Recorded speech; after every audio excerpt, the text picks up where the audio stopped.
organisasi di BPS seluruh Indonesia terutama ya, dan Papua juga khususnya gitu, yang kita harus mengikuti arah perubahan yang dicanangkan oleh pusat.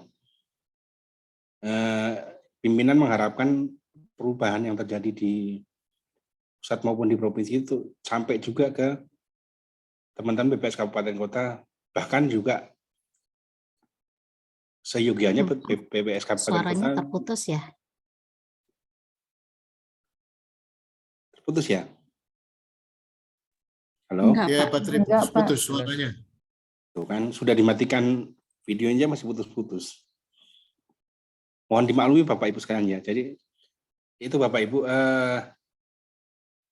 seyogianya teman-teman BPS Kabupaten Kota juga mengikuti perubahan yang ada gitu. Untuk itu pimpinan mengarahkan agar seluruh tim kerja yang ada di BPS Provinsi Papua untuk setidak-tidaknya sekali mengadakan Zoom dengan teman-teman di BPS Kabupaten Kota untuk menyampaikan apa-apa saja yang terjadi di BPS Provinsi, apa yang akan dilaksanakan, dan kemudian tujuannya seperti apa, sehingga teman-teman di BPS Kabupaten Kota juga harapannya bisa setidaknya mengetahui untuk kemudian dapat mengikuti gitu perubahan yang ada yang sekarang ini terjadi gitu. Mungkin Bapak Ibu sekalian juga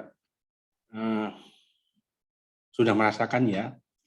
Kalau belum, yang mudah-mudahan segera merasakan gitu. Ini yang baru-baru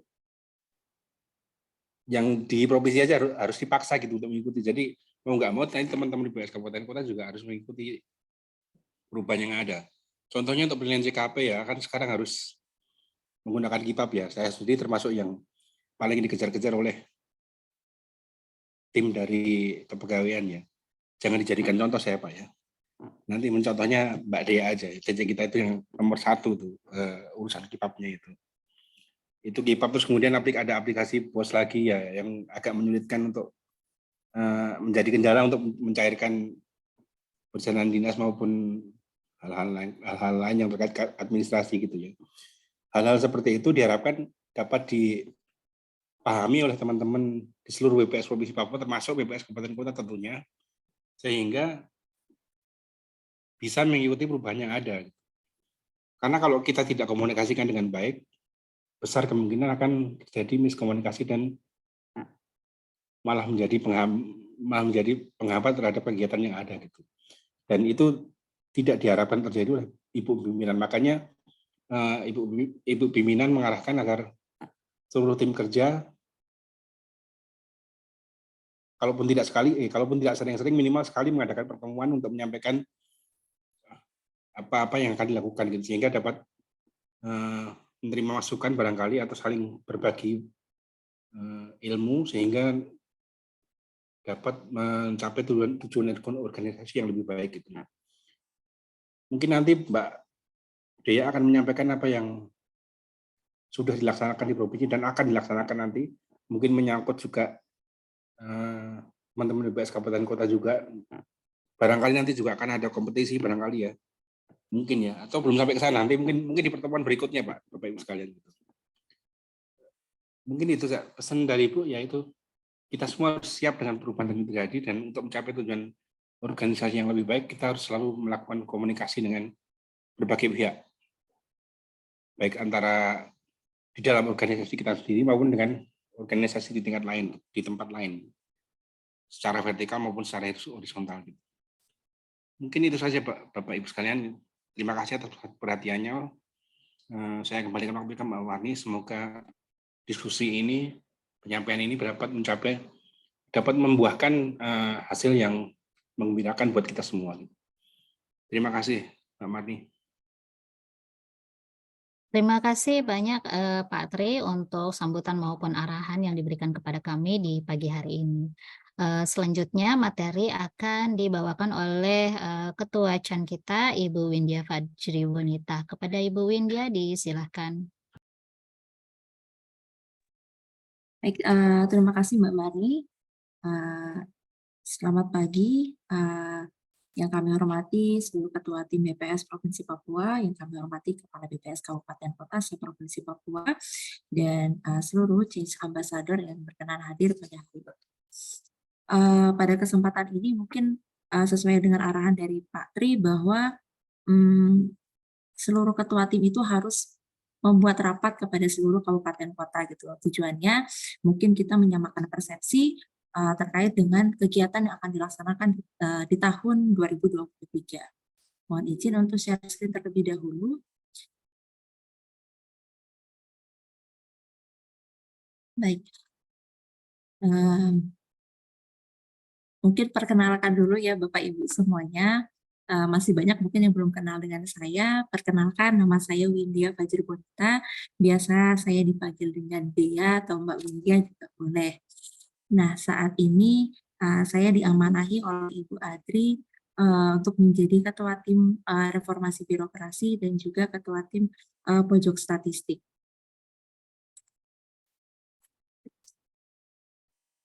Baik, materi yang akan kami bahas pada saat ini adalah mengenai pertama adalah tema reformasi birokrasi di tahun 2023. Selanjutnya adalah tentang struktur, lalu ada program intervensi dan persiapan zona integritas.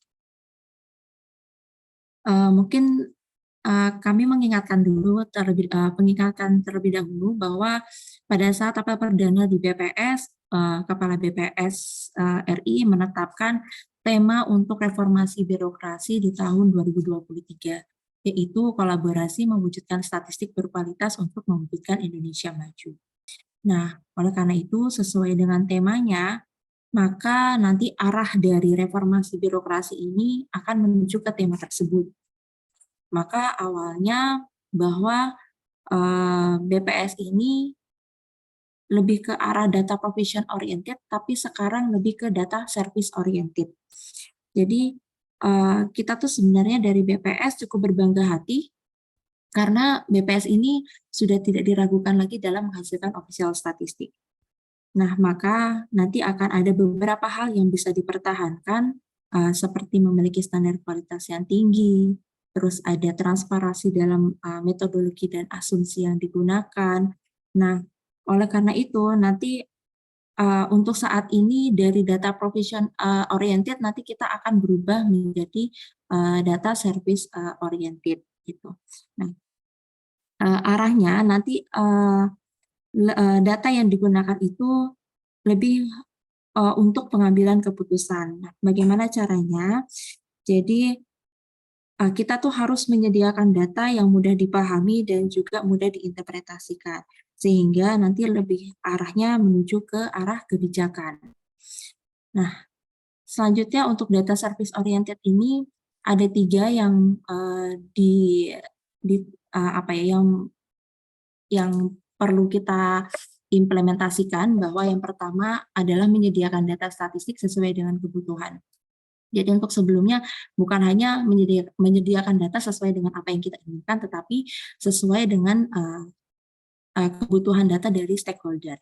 Nah, selanjutnya adalah kita sebagai Dirjen Tata Kelola Statistik Nasional, dan yang terakhir adalah decision support untuk pemerintah.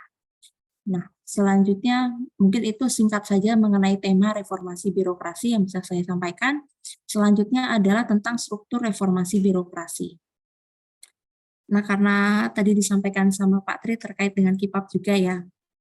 Jadi di sini untuk struktur tim reformasi birokrasi sebenarnya sama saja dengan tahun sebelumnya gitu. Bahwa akan ada ketua tim, terus langsung ada sekretariat RB, dan juga ada tim gugus tugas gitu.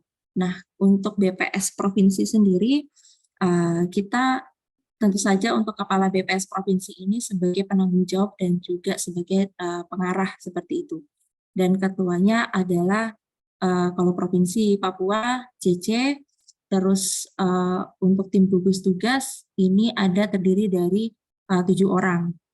Mungkin agak sedikit kecil, tapi harapan kami dengan 7 orang ini jauh lebih efektif gitu. Tapi kalau misalkan nanti seiring berjalannya waktu kita membutuhkan lebih banyak orang, berarti kita nanti akan menambah anggota kembali seperti itu. Nah, selanjutnya ini penyampaian dari pusat bahwa untuk saat ini kalau misalkan Bapak Ibu sudah melihat KIPAP, indikator dari RB ini kita harus ngikut yang mana, bahwa kalau tahun lalu kan ada ya dari PK suplemen gitu, tapi karena tahun ini PK suplemen entah tidak ada atau belum ada, maka indikatornya nanti bisa didekati dengan indikator kinerja yang paling dekat. Kalau informasi dari pusat bahwa nanti PK suplemen akan ada di bulan April, tapi saya belum tahu pastinya seperti apa. Nah, oleh karena itu untuk strukturnya, selain dari BPS provinsi, kabupaten kota juga melakukan hal yang sama. Jadi nanti akan ada sebagai kepala BPS kabupaten kota sebagai penanggung jawab dan juga dewan pengarah. Tapi untuk ketua kami sarankan adalah change ambassador-nya. Kenapa? Karena mungkin itu jauh lebih efektif gitu ya, supaya mempersempit. Jadi nggak usah terlalu banyak orang, tetapi harapannya dengan sedikit orang tapi jauh lebih efektif seperti itu. Nah, selain dari ketua, nanti akan ada sekretariat RB, lalu ada tim gugus tugasnya. Nah, selanjutnya terkait dengan program intervensi. Jadi program intervensi ini nanti akan ada terdiri dari dua, ada intervensi nasional dan juga ada program intervensi khusus. Untuk program intervensi nasional, ini kita laksanakan seluruh Indonesia ini sama. Akan ada tiga rencana aksi, yaitu SKS, harmonis, dan juga medali. Harapannya Bapak Ibu di kabupaten kota juga bisa melaksanakan program intervensi nasional yang kami laksanakan juga gitu. Seperti silaturahmi kopi santai. Terus harmonis ini kayak hari Jumat ngobrol dinamis, sebenarnya kayak senam bersama gitu ya. Mungkin di kabupaten kota sudah melaksanakannya, tetapi untuk program atau rencana aksi yang harmonis ini lebih ke ditambahkan dengan fun game, sehingga nanti harapannya bisa meningkatkan keakraban antara pegawai. Selanjutnya nanti akan ada rencana aksi medali, itu menyelenggarakan seminar dan menyediakan media aktualisasi diri. Mungkin seminar-seminar ini nanti bisa kita bisa berkolaborasi dengan BPS provinsi. Selanjutnya adalah program intervensi khusus. Nah, program intervensi khusus ini hanya dilaksanakan di BPS provinsi, tetapi tidak menutup kemungkinan untuk bisa diadopsi di kabupaten kota. Kita punya program intervensi khusus ini terdiri dari 5. Ada curhat kah bos, ada BPS sehati, ada family gathering, ada pegawai terbaik, dan juga ini satu program ini masih belum fix namanya, adalah sepakat, karena yang sepakat ini seperti yang kita lakukan sekarang, yaitu kegiatan rapat yang dilaksanakan oleh tim kerja BPS provinsi, baik di internal maupun dengan tim BPS kabupaten kota, karena ini memang request dari Ibu Pimpinan. Nah, terkait dengan program intervensi yang akan diadopsi oleh kabupaten kota, mungkin yang pertama adalah curhat kabus. Jadi curhat kabus ini kemarin kita sudah laksanakan di bulan Februari di BPS Provinsi Papua, bahwa seluruh pegawai itu kita duduk bersama dengan pimpinan, terus apa yang dikeluh kesahkan bisa disampaikan pada saat acara ini berlangsung seperti itu. Nah, rencananya ini nanti akan dilaksanakan, akan melibatkan kabupaten kota. Jadi program curhat kabus ini penanggung jawabnya adalah Mbak Diah. Mbak Diah ini sudah membuat rancangan bahwa nanti di masing-masing kabupaten kota kita minta kesediaannya untuk bisa melakukan program curhat kabus dengan seluruh pegawai BPS Kabupaten Kota dan juga pimpinan di BPS Provinsi Papua. Nah, ini mohon izin tidak mengikutkan Kepala BPS Kabupaten Kota, supaya harapannya nanti bisa dicurahkan gitu apa yang menjadi keluh kesah di kabupaten dan bisa disampaikan di provinsi. Nah, hal ini kita juga bisa diadopsi kepada kabupaten kota. Apakah mungkin kabupaten kota nanti bisa membuat seperti sama kayak di provinsi, mungkin nanti seluruh pegawai dengan bosnya membuat rapat yang mungkin lebih ke curhat gitu, apa yang disampaikan, apa keluh kesah dari pegawai dan disampaikan kepada pimpinan masing-masing. Selanjutnya adalah program dari BPS Sehati. Jadi untuk program BPS Sehati ini penanggung jawabnya adalah Mas Adi, dan ini dilaksanakan di BPS 1 Provinsi Papua dan juga ada pelaksanaan yang melibatkan dari BPS Kabupaten Kota. Jadi untuk BPS Hati ini tuh lebih ke ibadah kayak gitu, ibadah bersama, dan itu nanti kita bisa melibatkan BPS Kabupaten Kota, dan ini juga bisa diadopsi oleh masing-masing Satker BPS Kabupaten Kota. Mungkin kalau sudah dilaksanakan bisa, tetapi nanti namanya mungkin akan disamakan gitu ya, sehingga nanti pada saat pelaporan bisa menjadi satu suara gitu. Selanjutnya adalah family gathering. Nah, untuk family gathering di sini BPS Provinsi Papua akan melaksanakan nanti di bulan Maret ini, tanggal 22 insya Allah. Dan ini mungkin bisa dapat diadopsi oleh masing-masing Satker BPS Kabupaten Kota. Nah, family gathering ini kami laksanakan selama 1 tahun 1 kali. Selanjutnya ada pegawai terbaik.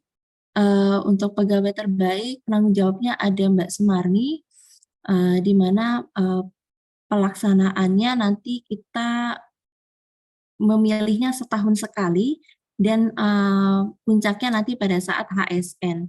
Nah, nanti harapannya dari BPS Kabupaten Kota bisa mengadaptasi dari program intervensi yang ada di Provinsi Papua.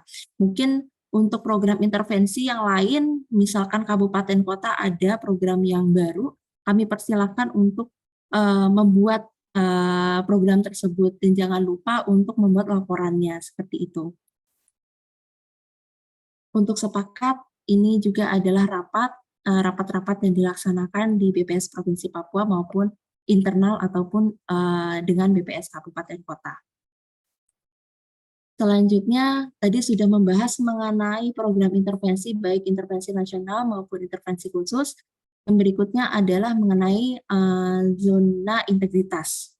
Nah, jadi ini berkaitan dengan tahun sebelumnya, ini kriteria jika ingin mengusulkan Satker tersebut menjadi WBK atau WBBM. Bahwa yang pertama adalah nilai sakitnya lebih dari 60 atau lebih dari 70 WBK atau WBBM gitu ya. Ini ada tabelnya, nanti bisa dilihat untuk LHKSN, LHKPN itu 100%, terus penyelesaian TLHP Inspektor 100, langsung ada pencanangan zona integritas, dan ada self-assessment Satker. Nah, untuk lebih jelasnya mungkin ada di websitenya ZI BPS. Kalau kita melihat dari tahun sebelumnya, ternyata untuk seluruh Satker BPS ini kriterianya hanya ada 3 Satker, Kabupaten Merauke, MAPI, dan juga Kota Jayapura yang sudah memenuhi nilai sakitnya saja, tetapi untuk pencanangannya belum terpenuhi. Untuk itu, mohon izin kepada Bapak Ibu semuanya untuk mempersiapkan gitu ya, mungkin nilai sakitnya bisa ditingkatkan lagi sehingga bisa terpenuhi, terus mungkin bisa membuat acara pencanangan zona integritas. Karena kemarin pada tanggal 8 Februari kami dari BPS Provinsi Papua sudah membuat pencanangan ZI. Ini sebenarnya sifatnya memperbarui karena tahun 2019 atau 2020, kalau saya tidak salah ingat, diketuai sama Ibu Ika, itu sudah pencanangan ZI juga.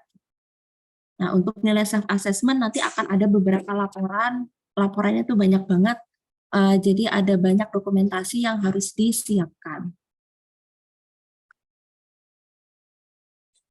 Baik, mungkin itu saja dari saya, dan mungkin saya lupa untuk memperkenalkan beberapa Change Ambassador di BPS Provinsi Papua. Yang pertama ada Mbak Vina sebagai Change Ambassador, ada Mbak Emi, ada Mbak Marni, ada Mbak Dea Virga, ada Mas Adi, ada Mbak Kori, dan ada Mbak Dia. Mungkin itu saja dari saya kembalikan kepada Mbak Marni, silakan.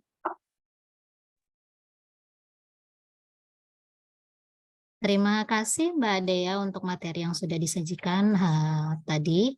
Selanjutnya kita akan masuki sesi tanya jawab Bapak Ibu. Kita akan buka terlebih dahulu dengan 2 sesi, 1 sesi dengan 3 penanya pertama ya. Bapak Ibu boleh mengangkat tangan melalui reaction di Zoom atau bertanya di kolom chat juga bisa. Oke, yang pertama di sini sudah ada Pak Arthur yang mengangkat tangan. Pak Arthur, silahkan Pak untuk pertanyaannya.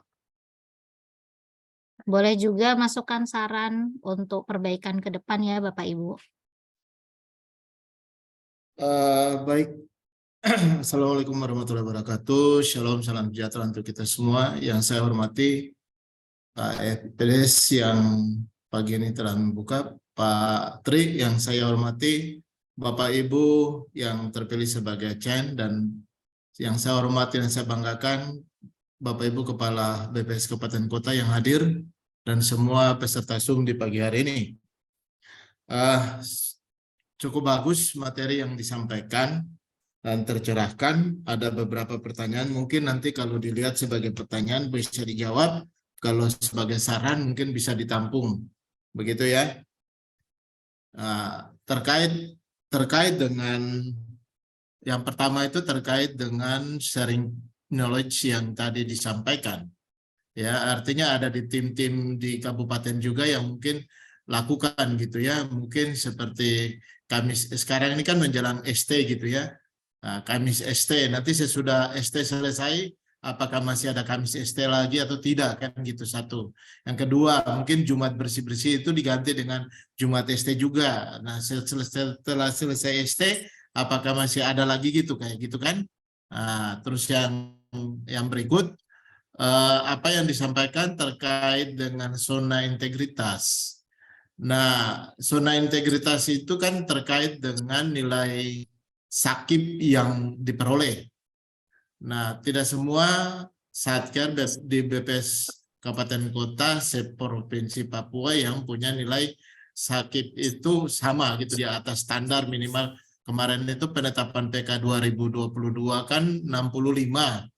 Nah, standar inilah yang bisa dicanangkan sebagai sakit. Nah, untuk 2022 itu ada Merauke sama Kota Jayapura, dan kami telah mencanangkan zona integritasnya. Nah, terkait dengan tahun ini, karena BPS, kalau saya lihat tadi dari pemaparan, BPS Provinsi itu kan mengulang lagi dari 2019 ke 2023 ini lagi kan, karena nilai sakitnya naik lagi kan gitu.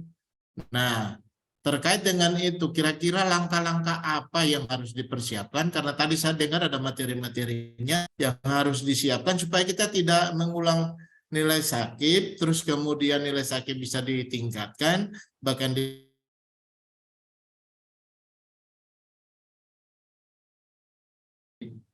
ya, terkait dengan sakit ini kan belum ada satu panduan yang pas gitu, supaya kita bisa dipedomani dari pusat sampai ke daerah. Nah, belum ada satupun yang saya lihat panduan sakit itu dia tetap gitu, selalu berubah-ubah, Ini terkait dengan apa? Laporan keuangan, Permindok, ketika ada temuan di PPK, ketika ada ini, Permindok ini, nah itu. Sekarang dibuat SPI online itu kan untuk melaporkan setiap kegiatan pertanggungjawaban laporan keuangan. Nah, nanti buntut-buntut juga lari ke sakit. Nah, coba tolong dibuatkan role modelnya atau dibuatkan panduannya yang pas gitu. Nggak usah kita pada akhirnya berubah-berubah gitu. Nah, contoh ya, ketika saya dulu masuk di Jaya Wijaya, Mbak Marni kan TU-nya sebelumnya. Ketika pergi, saya mau melaporkan sakit tahun 2002 berjalan, saya cari dokumen-dokumen itu susah gitu. Karena panduan-panduan itu berubah. Berubah dari apa? Dari penilaian di pusat, di inspektorat itu selalu ada saja gitu. Ada saja ketika nanti ada yang muncul itu nanti ditambahkan. Ketika ada ini yang harus ditambahkan di dalam proses sakit itu diberikan lagi gitu. Jadi menurut saya coba itu dengan pusat ya, dengan inspektorat membuat satu itu panduan yang resmi itu yang pas, enggak berubah-berubah gitu. Itu. Karena tadi saya lihat nanti kalau kita nilai sakitnya turun lagi dari hasil evaluasi, otomatis nanti kita setting ulang lagi gitu kan. Nah, ini kan terbukti dengan yang provinsi tadi kan, gitu. Itu yang berikut.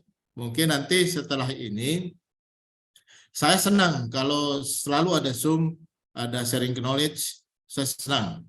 Supaya kita bisa melihat, kita bisa diskusi apa yang menjadi kekurangan hambatan di masing-masing kabupaten kota. Karena bukan hanya untuk sakit saja, masih ada desa cantik, desa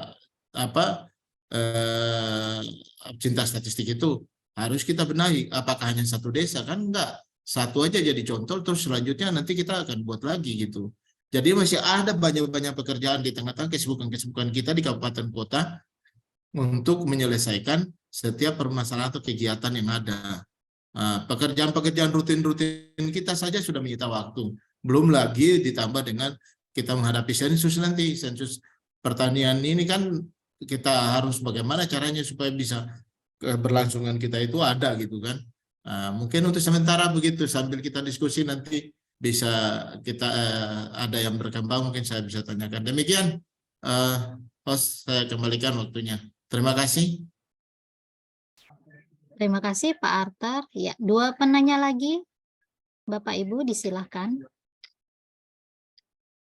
Di kolom chat. Nah, ini ada pertanyaan dari Pak Paniaguan Sirait. Untuk kegiatan program intervensi khusus, apakah wajib dilakukan oleh BPS Kabupaten setelah diinisiasi oleh BPS Provinsi? Atau kegiatan tersebut tergantung kebijakan BPS Kabupaten Kota masing-masing? Oke, ini kami akomodir sebagai pertanyaan kedua dari Pak Sirait ya. Selanjutnya, ada lagi yang ingin bertanya? Belum ada? Kalau belum ada, kami silakan untuk Ibu Dea untuk memberikan jawaban, tanggapan, ataupun arahan. Silakan, Mbak. Baik, terima kasih Mbak Marni. Yang pertama, terima kasih Pak Arthur atas pertanyaannya dan juga ada beberapa sarannya tadi ya Pak ya. Terkait dengan sharing knowledge, jadi ini kita bisa lakukan secara internal Pak. Jadi rencananya nanti akan difasilitasi oleh tim BPS provinsi gitu. Sehingga pematerinya itu bukan hanya provinsi saja, tetapi juga bisa dilaksanakan oleh kabupaten kota gitu Pak. Jadi nanti kita kolaborasinya di bagian situ gitu Pak. Untuk Kamis ST, Jumat Bersih ST itu kan publisitas dari ST ya Pak. Yang itu bisa dilaksanakan juga, bisa dikembangkan lagi. Dan juga mungkin Jumat bersih-bersihnya jangan hanya Jumat bersih-bersih saja, nanti ditambah lagi dengan Pandem karena supaya meningkatkan kolaborasi antar pegawai gitu Pak. Karena kemarin kalau saya lihat dari nilai RB-nya untuk harmonisnya itu agak rendah gitu Pak. Makanya ada inisiasi program intervensi nasional yang dijalankan yaitu harmonis seperti itu. Untuk persiapan ZI. Jadi yang tadi izin untuk share lagi yang tadi. Nah, ini tadi ada ini ya Pak ya, link ZI BPS 2022 ini masih mengacu tahun 2022. Jadi persiapan ZI itu sangat banyak sekali Pak, betul. Bahwa nanti akan ada penilaian sakitnya, ada minimalnya berapa, terus harus ada pencanangan ZI, terus harus mengisi dari self-assessment Satker, itu memang banyak sekali. Jadi mungkin untuk meningkatkan sakitnya itu seperti apa, itu nanti mungkin akan dibahas sama tim sakit ya Pak, ya diketuai oleh Pak Waku, mungkin nanti dengan timnya, bagaimana caranya untuk meningkatkan nilai sakit, nanti ada kaitannya dengan BPK dan BPBN. Untuk yang kedua adalah mungkin Bapak Ibu sekalian bisa membuat pencanangan zona integritas juga Pak. Karena ini kan juga penting ya, walaupun mungkin nanti di tahun ini tidak sesuai dengan syaratnya atau dengan standarnya, maka mungkin di tahun depan akan digunakan akan bisa digunakan gitu supaya kriterianya nanti bisa sesuai seperti itu Pak. Jadi mungkin menurut saya untuk pencanangan ZI untuk Sakip bagaimana meningkatkannya nanti ada tim Sakip lagi sendiri. Terus sama self assessment satkernya ini Pak, bahwa kemarin kita dari BPS provinsi aja banyak sekali dokumen-dokumen yang belum kita penuhin gitu. Mungkin kalau dari saya, dari teman-teman Desk Ambassador dan juga izin kepada pimpinan BPS Kabupaten Kota untuk bisa mulai melihat dari self assessment-nya, dokumen apa saja yang dibutuhkan. Mungkin ini semuanya ada di sini nih Pak di ZI BPS 2022. Terus terkait dengan pertanyaan berikutnya Pak Panigoan bahwa intervensi khusus ya, program intervensi khusus. Program intervensi khusus ini sebenarnya dari BPS Provinsi Papua, tetapi jika ingin diadopsi kami persilahkan gitu. Jadi sesuai dengan kebijakan masing-masing gitu ya. Mungkin itu dari saya. Apakah ada tanggapan dari Iya, Mbak Nita, gini, yang saya langsung aja yang Mbak Marni ya. Jadi biar diskusinya kita Silakan, Pak. berkembang. Iya. Begini, kami tahun 2022 sudah mencanangkan zona integritas. Diminta untuk canangkan sudah dengan segala keterbatasan, kami mencoba untuk melakukan itu. Karena dari hasil evaluasi, tax evaluation dari inspektorat, itu yang menjadi pedoman, terus kemudian kami menetapkan. Nah, yang menjadi pertanyaan lagi gini sekarang. Kita apakah tahun ini harus menetapkan zona integritas gitu. Jadi setiap kali nilai kita di atas 65, nanti 70, 75, 80 itu harus menetapkan itu. Atau yang tadi slide-nya itu kita penuhi, karena persyaratan kan banyak sekali itu. Banyak sekali. Makanya saya bilang, apakah ada pedoman khusus gitu. Jadi nggak raba-raba gitu. Kita ini pedomannya gitu. Di pedomani supaya kita pakai itu, lalu kita laporkan. Kalau hanya sekedar gitu saja, sebentar nanti berubah lagi. Kapan kita maju gitu kan? Nah itu. Jadi yang saya maksud, apakah tahun ini nilai sakit kita misalnya naik dikit nih, 67 gitu kan? Nah, apakah kita harus menetapkan zona integritas lagi? Atau harus kita berkembang dari zona integritas itu yang sudah ditetapkan untuk menuju ke kan wilayah WPKW BBM kan yang kita ingin capai kan, seperti itu. Kalau saya lihat di Satgas Keuangan ya di KPPN, mereka setelah penetapan itu tahun berikutnya mereka kembangkan gitu. Jadi ada buat penilaian-penilaian yang di dalam peningkatan zona pencapaian target mereka gitu. Jadi tidak hanya sekedar slogan saja, kita habis ini kita bikin ini, kita diskusi, tapi outputnya itu apa gitu. Outputnya itu apa? Itu yang penting. Daripada nanti kita raba lagi, kita bikin lagi, jadi mengawang-awang gitu.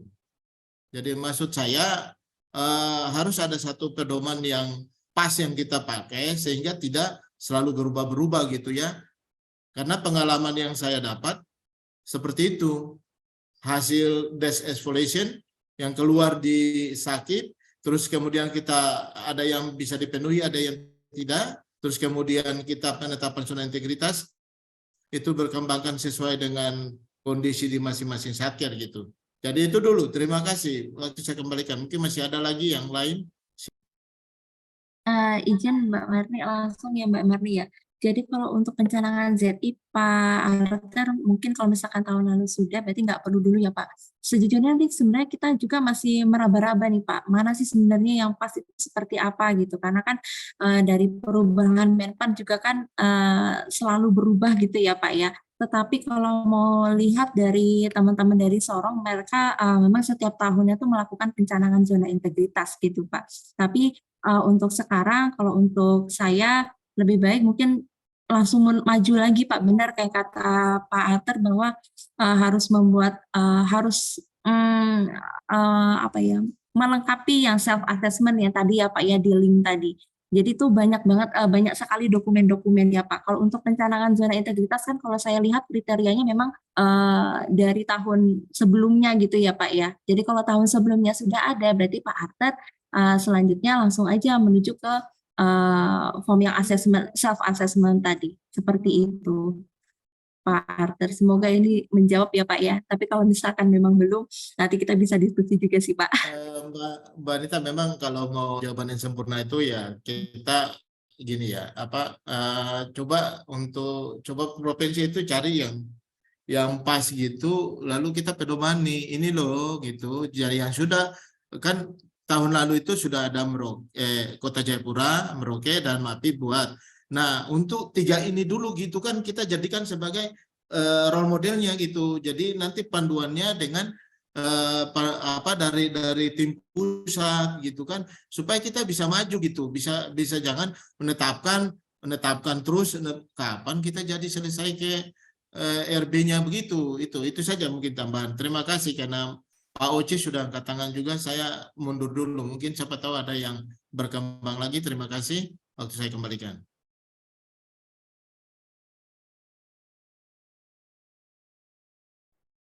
Oke, kita lanjut pada penanya berikutnya ya, Pak Oce. Silahkan Pak Oce.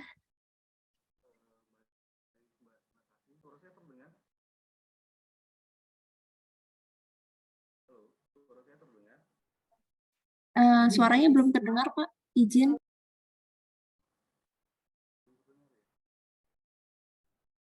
Maaf, masih belum terdengar Pak.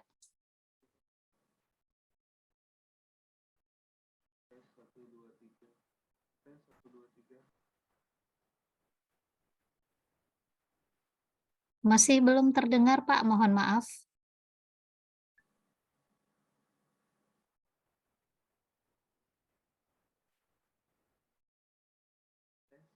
Ya, sudah saya terdengar? Sudah Pak. Sudah terdengar, baik. Terima kasih. Assalamualaikum warahmatullahi wabarakatuh. Selamat pagi, selamat siang buat kita semua. Mohon maaf saya baru mengikuti, jadi saya sedikit mendengar apa yang Bang Arthur katakan.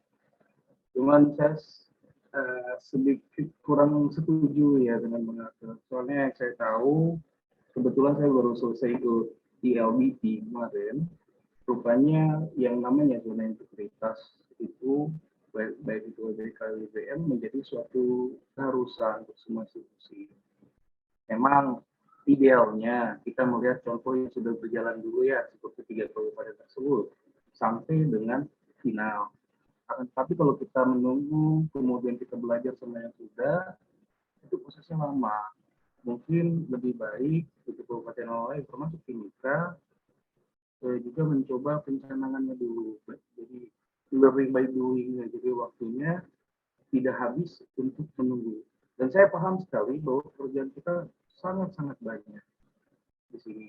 Tapi kita mencoba semaksimal mungkin dulu untuk melakukan itu. Insya Allah kalau memang menjadi suatu keharusan pencanangan, saya rasa kita sebagai organisasi tidak bisa bilang tidak. Sebagai contoh saja, saya baru saja diundang untuk bukan pencanangan malah. Jadi pengadilan agama Timika yang jumlah pegawainya 12 orang sudah mendapat WBK-WBN. Mungkin itu bisa jadi pemicu semangat buat kita untuk melakukan hal yang sama. Mungkin awalnya saya bilang, kerjaan pengadilan agama itu sedikit kok kayak kita. Tapi enggak, rupanya banyak. Jadi kalau menurut saya, mohon maaf Bang Arthur, mungkin kita learning by doing, sampai pelan-pelan, sampai kita coba lengkapi, terserah nanti dapat WBK-WBM-nya tahun depan, 10 tahun ke depan, yang penting kita sudah memulai dulu. Kalau saran saya seperti itu, karena memang ini menjadi suatu keharusan.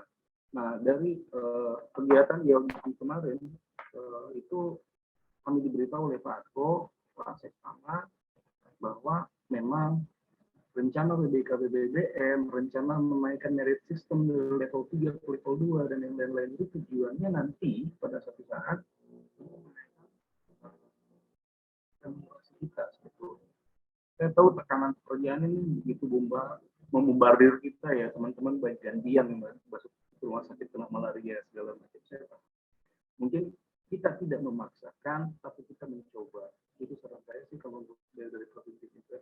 Dan memang terus terang aja untuk Zoom seperti ini pun, ini ada Nani juga yang kita suruh ikut Zoom, dia juga lagi bikin SPG, tapi itu tadi, kita orang BPS harus multi purpose, bukan multitasking lagi. Kalau multitasking itu kan kerja serabutan. Multi purpose itu sekali kerja banyak tujuan. Memang kita bisa dibilang super ya, manusia super yang gajinya PNS, kerjanya swasta. Tapi itulah organisasi kita memang seperti itu. Jadi yang mungkin harus dibangun saat ini, purpose-nya dulu lah. Kita mencoba, kita bangun kepercayaan diri dulu, hasilnya, nanti kita coba dulu. Kalau itu sih menurut saya. Kalau tidak setuju, mohon maaf. Assalamualaikum warahmatullahi wabarakatuh.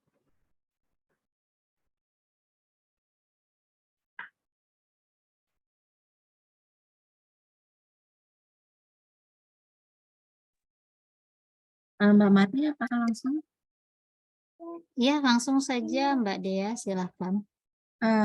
Izin Pak Oce.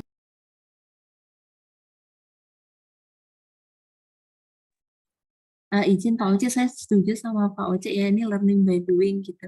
Karena kita kalau misalkan menunggu mana yang form gitu kayaknya masih jauh gitu kan ya Pak ya.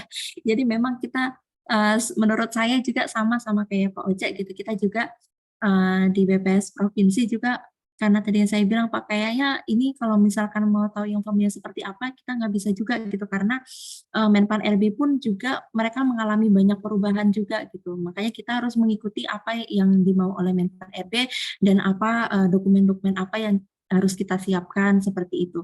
Jadi kalau misalkan dari punya Pak Arthur sudah mencanangkan zona integritas, langsung dilanjutkan aja self assessment-nya seperti itu Pak. Seperti yang sudah saya sampaikan Pak, bahwa dokumennya itu banyak sekali Pak. Jujur aja itu banyak sekali. Waktu itu saya ngerjain sama banyak orang, waktu itu sama Mbak Vina, ada Mbak Emi.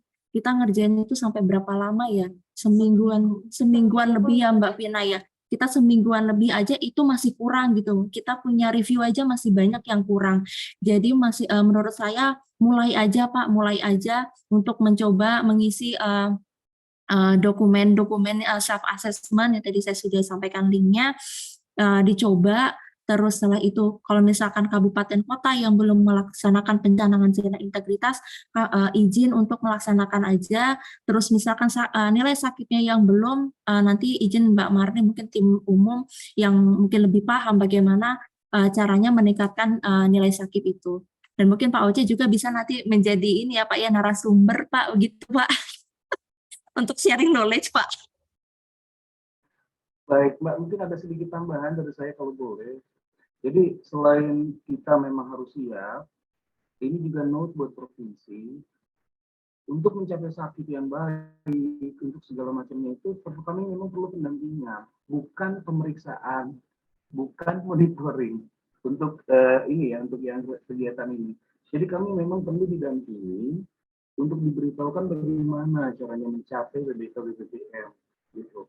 Jadi bukan juga nanti suatu saat di kepala kantor dimonitoring, mana yang sudah, mana yang belum, kenapa ini belum, apalagi tiba-tiba ada tanda tangan fakta integritas, kalau tidak capek dicopot. Nah itu terus terang, itu buat kami itu lumayan jadi beban juga, sementara kerjaan teknisnya banyak. Jadi yang paling penting, kami berusaha untuk menuju itu, kami mohon garis bawahi pendampingan dari provinsi. Entah nanti beberapa staf kami kah, atau yang dari provinsi datang ke sini kah, atau nanti di akhir tahun, seperti biasa untuk penyerapan anggaran, kami kirim orang ke provinsi. Seperti itu Mbak. Jadi kita saling sinergi, tidak hanya menuntut, tetapi juga membimbing. Seperti itu. Terima kasih.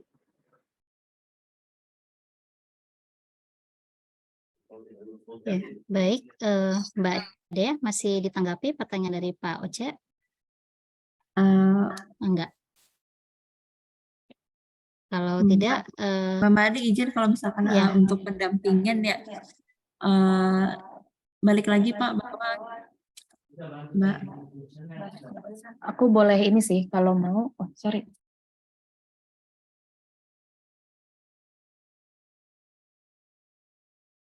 Halo?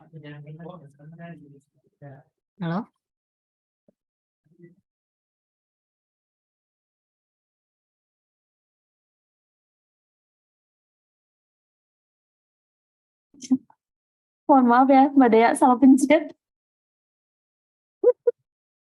Nah, jadi sebenarnya gini sih Pak Oce, saya kalau nggak salah nangkep tadi kan supaya ada pendampingan yang Mbak Marni ya terkait dengan ZI itu gitu ya.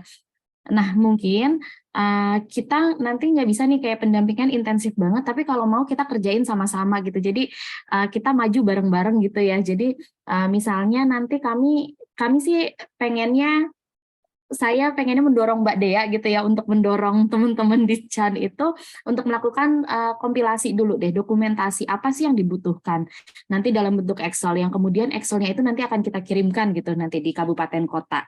Nah, setelah itu contoh-contoh dokumennya yang kita miliki, contoh paling simpel aja sebenarnya, seluruh kegiatan kita itu kan harus punya SOP gitu ya, tapi sayangnya sampai sekarang kita belum punya SOP itu. Mungkin bukan belum punya sih, tetapi belum terkumpul dengan baik dengan format SOP yang seharusnya. Kemudian dalam setahun itu harus 2 kali melakukan review SOP, apakah SOP-nya sudah sesuai atau belum dan lain sebagainya. Nah, hal-hal tersebut yang mungkin nanti kita akan pelan-pelan coba kumpulkan dari pengalaman kita tahun lalu. Sebenarnya tahun lalu itu kita sudah masuk dalam tahap pertama. Jadi untuk proses pengajuan WBK WBBM di sejak tahun lalu itu ada kuota instansi gitu. Jadi kalau dulu itu kan misalnya BPS punya berapa 500-an satker gitu. Nah, semua satker ini mau diajuin WBK WBBM, Menpan tuh terima. Nah, sedangkan sejak tahun lalu mereka sudah membatasi gitu. Jadi untuk setiap KL gitu atau instansi di vertikal itu ada kuotanya hanya sekian persen saja. Nah, sehingga akhirnya BPS Pusat itu melakukan seleksi. Seleksinya di tahap 1 itu dari self assessment-nya. Kira-kira berapa nilai yang kita dapatkan gitu ya. Kalau misalnya memenuhi ambang batas, maka kita masuk ke tahap 2. Nanti di tahap 2 itu sebenarnya hanya konfirmasi aja beberapa dokumen yang kiranya masih belum memenuhi gitu nilainya. Masih kurang kayaknya nih untuk unsur yang ini misalnya tata laksana ini masih bisa di-up gitu. Saya lihat sebenarnya Papua punya kegiatan itu. Nah, itu tuh konfirmasinya cepat banget, kemarin 3 hari, dan di 3 hari itu ternyata kami ada pekerjaan yang lain, jadinya nggak dilanjutkan. Seandainya dilanjutkan, sebenarnya kita yakin banget kita bisa masuk dalam tahap 2. Nah, itu mungkin nanti yang bisa kita kerjain sama-sama. Jadi format apa yang kami sudah punya sebelumnya, kita akan share gitu ya di kabupaten kota ya Mbak Dea ya. Karena kemarin kan kita banyak juga ya laporan-laporan yang sebenarnya nggak ada, kita ada tanda kutip gitu ya, mohon maaf gitu, kita ada-adakan gitu. Yang sebenarnya kan seluruh kegiatan kita memang harus terlaporkan dengan jelas, tetapi kan kita pokoknya satu kegiatan udah selesai, udah aja. Padahal harusnya ada nih laporannya. Akhirnya beberapa kegiatan itu kita buat sendiri gitu laporannya saat itu. Nah, mungkin itu nanti bisa kita lakukan ya Mbak Dea ya. Dalam 1-2 minggu ini kita lakukan kompilasinya gitu ya, dan sudah mulai, karena biasanya nanti di bulan ya Maret April ini biasanya sudah mulai ada surat ya Dek ya terkait dengan WBK. Tahun lalu bulan Maret April kan ya kalau nggak salah. April, Mbak. April. Nah, mungkin itu sih Dek. Tadi sebenarnya nggak berniat jawab deh, sorry ya, aku salah pencet. Monggo Pak Oce. Baik, terima kasih. Itu bagus loh Mbak Tina, nanti kita tunggu ya Mbak ya untuk apa yang Mbak Tina mau kerjakan. Cuman memang kita harus jujur, instansi kita ini terlalu penurut kalau menurut saya. Maaf aja. Ya, di saat kita disuruh ngejar WBK WBM, LHKPN, LHKSN, kemudian grade teman-teman turun ke 6, itu kementerian lain itu masih on progress gitu, sementara kita udah duluan gitu. Terus terang aja nih, saya harus bicara. Akan tetapi terutama untuk teman-teman kepala kantor yang hebat-hebat ini, mungkin ya ini juga untuk tim. Yang pertama, kita untuk memenuhi semua ini kita perlu SDM kan ya. SDM kita sekarang sedang membuat pekerjaan. Mungkin ini saatnya kita membangun kepercayaan diri dari teman-teman yang ada di kantor masing-masing, membangun semangatnya juga. Gitu. Karena percuma kalau kepala kantor yang semangat, yang lainnya enggak, maka iya kepala kantor kerja sendirian nggak bisa. Karena namanya organisasi, kepala kantor itu yang mengkoordinir. Tapi yang dikoordinirnya tidak mau, tidak bisa, tidak punya keinginan, itu yang sulit. Mungkin kita harus mulai membangun semangat mereka untuk bisa melakukan pekerjaan di samping di sisi lain juga mulai membantu agar pengusulan BBK BBB di pusat juga bisa berjalan dengan baik. Karena yang saya yakin teman-teman sebetulnya keinginan ada loh, cuman guide-nya yang belum ada. Gitu. Dan kita harus bantu mereka juga untuk itu supaya nanti kepala kantor nggak capek sendiri, nggak semangat sendiri, tapi semua kerja tim. Nah itu masukan dari saya. Sebetulnya terus terang insya Allah nanti di grup kepala saya akan share apa yang sudah saya dapat di LGT kemarin. Ditunggu Mas Oce, terima kasih. Ranking Ya, 2 toh. Iya, alhamdulillah. Mantap.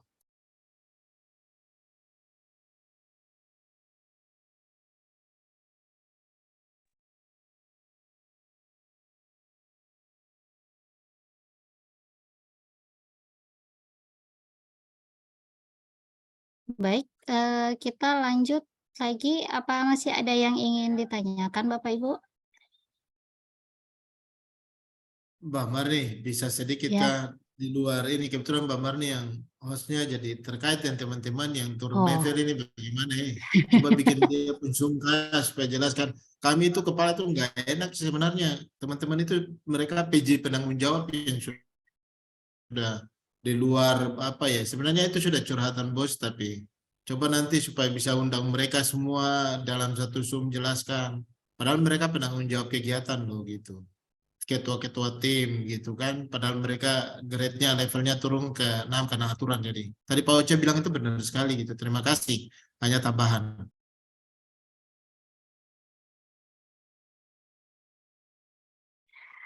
Baik Pak, mungkin nanti kita akan berdiskusi ya dengan teman-teman SDM untuk memfasilitasi berkomunikasi dengan teman-teman kabupaten. Tapi ya itulah kebijakan peraturan. Ternyata ada perubahan peraturan yang sebenarnya pun dari tahun lalu kita juga sudah woro-woro ya, sebenarnya Mbak Emi sudah woro-woro bahwa jika kita tidak bersiap dari sekarang untuk ke fungsional, maka kita akan diturunkan ke pelaksana, dan itu juga termasuk salah satunya saya.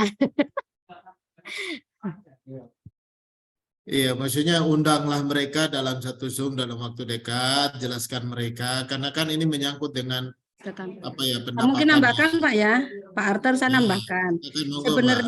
Sebenarnya kalau boleh dibilang ancang-ancang, kami pun sebenarnya sudah ancang-ancang.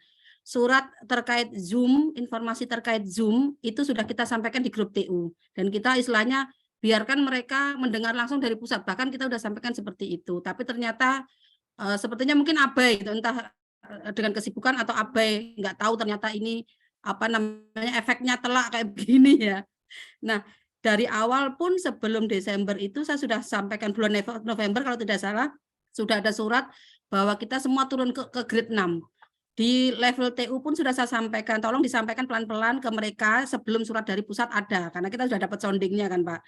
Jangan sampai nanti mereka kaget dan segala macamnya, minimal mereka sudah siap secara mental, udah kita sampaikan. Terus Desember ada kebijakan turun 1 tingkat, kecuali kalau memang ABK penuh baru turun ke grade 6. Sebenarnya ini bukan hal yang perlu dikagetkan menurut saya Pak, karena sebenarnya penugasan di bulan Maret tahun 2022 itu sudah ada komitmen bahwa semua pegawai yang diberikan penugasan sampai dengan Desember 2022 itu sudah harus menjadi fungsional. Jika tidak menjadi fungsional, dia akan turun menjadi pelaksana grade 6. Itu sebenarnya sudah jelas di situ. Cuma yaitu karena kita mungkin terlena, terus kadang hal-hal administrasi itu ini sekaligus pembelajaran, mohon disampaikan juga ya disampaikan ke teman-teman staf dan juga pembelajaran atau komitmen kita bersama di level CHAN gitu kan. Saya merasa kok sekarang urusan administrasi itu kebanyakan diabaikan gitu kan. Bahkan kalau saya boleh membandingkan, tadi kita juga baru cerita-cerita sama tim SDM itu. Saya kok sekarang merasa capek ya gitu. Saya ini curhat gitu kan. Saya merasa capek kalau dibandingkan dengan tim TU dulu gitu kan. Bukan mengecilkan tim TU ya Pak ya. Tapi terkadang seringkali dengan kemudahan teknologi justru pegawai itu seringkali larinya ke kita. Tanya cuti, ya ini sepele bagi kami ya. Ini cuti alasan penting berapa hari, cuti sakit berapa hari. Ya akhirnya awal-awal kita tanggapi, tapi lama-lama kita sampaikan tanya TU-mu. Kenapa? Karena kan masing-masing kabupaten punya TU gitu kan. Kedua, TU juga biar sambil belajar, sambil refreshing, sambil mengingat gitu kan. Cuti itu berapa, mereka juga harus belajar. Perkara cuti mereka harus tahu, apalagi perkara fungsional yang tiap saat berubah gitu kan. Nah, ini mungkin kita perlu komitmen juga. Perkara administrasi tolong jangan diabaikan, jangan hanya kita fokus pada perkara teknis, tapi perkara administrasi seperti ini karena urusan administrasi itu efeknya terkait nasibnya orang gitu loh menurut saya. Jadi ya kalaupun misalnya menurut Pak Arthur kita butuh menyampaikan, nanti kita akan agendakan lagi seperti itu Pak Arthur. Jadi kalau perlu pegawai langsung semua hadir. Kalau tanya silahkan tanya, jadi nanti kita sampaikan. Mungkin seperti itu Mbak Dea. Baik, terima kasih Mbak Emi. Ditunggu waktunya itu ya. Siap Pak. Oke, baik.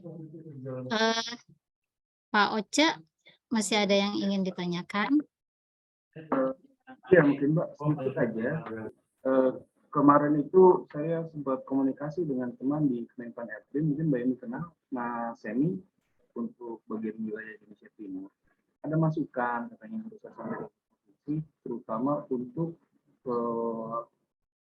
penilaian angka kredit untuk Prakom. Jadi Prakom itu menurut Kemenpan RB itu yang bisa menjadi penilaian mereka itu terlalu sedikit, sehingga nanti akan menyulitkan mereka untuk menentukan angka kredit. Nah itu kasihan juga tuh teman-teman yang di PDS nanti. Kemudian juga ada keluhan tentang pejabat pengadaan. Pejabat pengadaan ini walaupun sudah di SK-kan, nah ini nasibnya nggak jelas juga. Apakah dia di grade 6 dulu atau gimana, saya kurang paham gitu. Jadi minta tolong memang kita mengikuti aturan, tapi minta tolong juga kita perhatikan nasib teman-teman gitu. Dan masukan dari teman di Kemenpan itu saya rasa bagus itu. Karena memang kalau saya lihat listnya untuk tahun sedikit sekali, bukan kredit, kasihan. Terima kasih.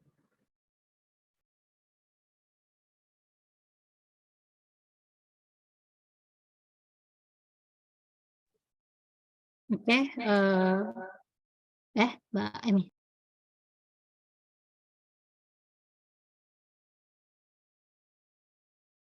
Mas Oce minta maaf, saya kok dengar pertanyaannya bagaimana suaranya kecil di saya ya. Oke Mbak, tak ulangi lagi ya. Kedengeran Mbak Iwi sekarang? Udah. Kedengeran. Oh, kalau nggak kedengeran ganti sinyal Mbak. Baik. Jadi dari teman di Kemenpan RB, Mas Semi ya, dia memang Gus wilayah Papua, dia kenal dengan Bu Adri, Bu Betty gitu. Dia kasih masukan tentang kurangnya item yang harus dinilai untuk Prakom. Jadi teman-teman Prakom ini nanti akan kesulitan membuahkan angka kredit Mbak. Jadi mungkin itu bisa minta tolong dibahas, mungkin sampai level pusat untuk Prakom ini penilaian yang bisa menghasilkan angka kredit itu variannya diperbanyak. Soalnya itu tadi kasihan sekali. Karena ini ada satu orang yang Prakom baru masuk nih dari STIS juga, saya langsung mikir nih anak bagaimana nyari angka kreditnya, sementara yang dinilai itu sedikit sekali dibandingkan dengan statistik. Yang kedua, untuk pejabat pengadaan, apakah mereka itu disesuaikan remunerasinya ataukah ikut level 6 juga gitu. Saya kurang paham itu aturannya. Ini nggak tahu nih Nani ada di Zoom apa enggak ini wakilin Benny. Jadi itu ada pertanyaan dari Nani seperti itu. Nah, saya nggak bisa jawab karena saya terus terang buta ya tentang apa namanya, tentang fungsional ini saya nggak terlalu paham. Jadi daripada saya menjawab dan jawaban saya salah, lebih baik saya tanyakan dulu lah ke teman-teman di provinsi. Begitu Mbak Eni, terima kasih. Siap Mas. Kalau yang pertama saya nyatet aja, baru nanti saya sampaikan. Sebenarnya kalau terkait Prakom pas pertemuan di Bandung kita udah sampaikan juga, dan ternyata kalau boleh cerita sebenarnya kita tuh nggak banyak nyambung gitu loh, mata apa butir kegiatan yang di aturan Prakom itu dengan kegiatan kita gitu. Nah isu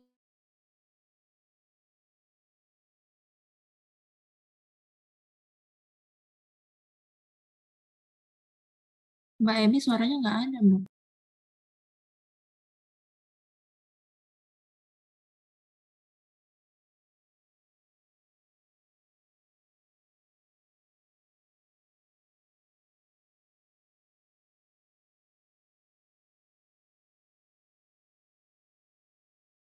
Masih terdengar suaranya Mbak Emi apa sudah tidak terdengar lagi? Nggak ada suaranya, Mbak. Nggak Pakai ada. mungkin iya pakai punya Mbak Marni mungkin.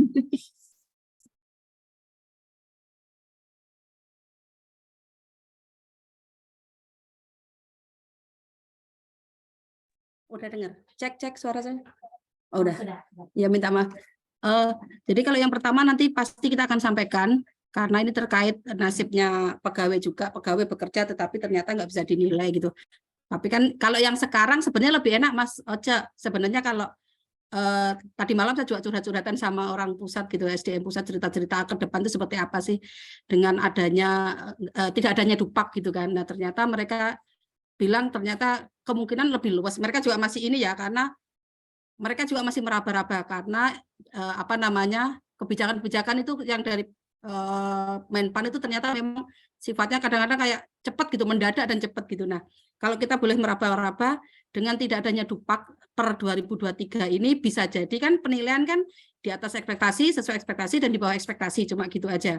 Jadi apapun butir kegiatan dimasukkan, kalau menurut atasannya dia bekerja sesuai ekspektasi nilainya 100, dalam setahun itu berarti angka kreditnya itu ya seperempat dari kebutuhan untuk ini, kebutuhan untuk naik pangkatnya. Jadi asumsinya secara tidak langsung kita akan kembali ke era naik pangkat reguler 4 tahun gitu. Kalau asumsinya sesuai ekspektasi 4 tahun berturut-turut, pegawai tersebut jadinya bisa naik pangkat. Nah, dengan tidak adanya penjelasan detail butir kegiatan sesuai dupak gitu kayak dupak berarti kan pekerjaan apapun bisa dimasukkan. Kemungkinan akan seperti itu, tapi nanti untuk detailnya akan ada penjelasan lebih lanjut seperti itu. Terus yang kedua, jadi mungkin terkait penyelesaian butir-butir ini kalau misalnya Mas Aceh ya, kalaupun misalnya nanti kita lihat ternyata tidak ada apa efek langsungnya gitu kan, mungkin ya sekedar kita sampaikan aja lah gitu kan. Nah, kedua terkait bagaimana kapasitasnya pejabat pengadaan.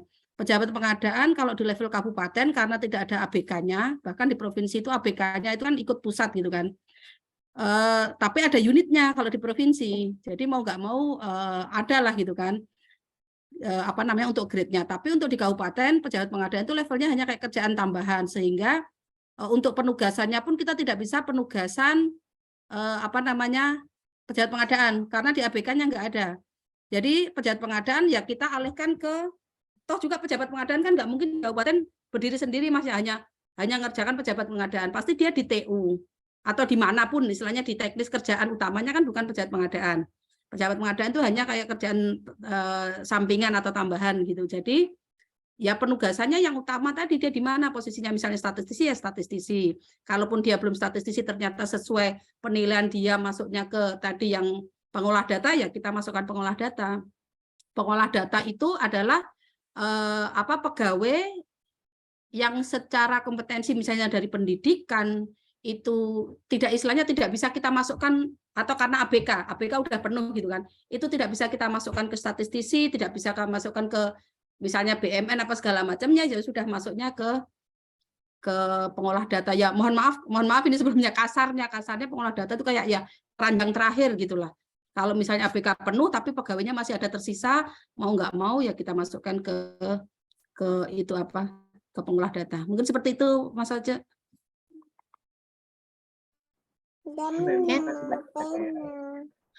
Terima kasih Pak Oce, Pak Arthur untuk pertanyaan-pertanyaannya, juga jawaban dari Mbak Windia Unita, Mbak Vina, dan Mbak Emi. Oke, karena waktu juga sudah melewati sejam dari pertemuan kita, dan sudah tidak ada lagi yang ingin bertanya sepertinya, maka kegiatan kita pada siang hari ini kita tutup. Terima kasih Bapak Ibu. Assalamualaikum warahmatullahi wabarakatuh. Selamat siang. Selamat kembali bekerja. Jangan lupa isi daftar hadir. Apa kita perlu foto bersama ya? Iya. Perlu. Oke. Bapak Ibu jangan keluar dulu kalau begitu ya. Operatornya saya aja kali ya. Wait. Saya bikin galeri dulu. Oke, Bapak Ibu mohon diaktifkan kameranya agar kita ambilkan screenshot.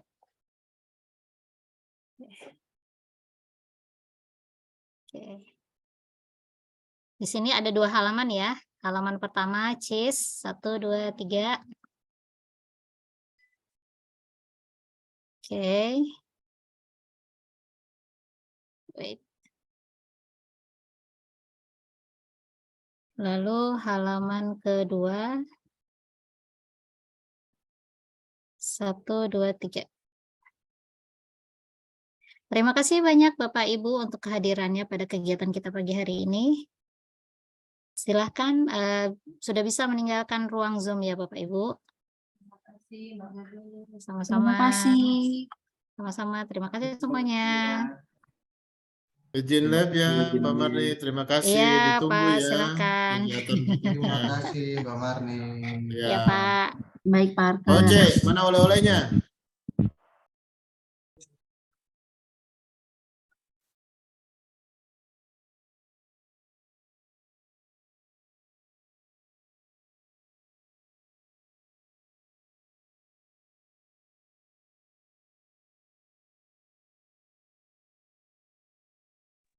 Izin end meeting ya Bapak Ibu, terima kasih.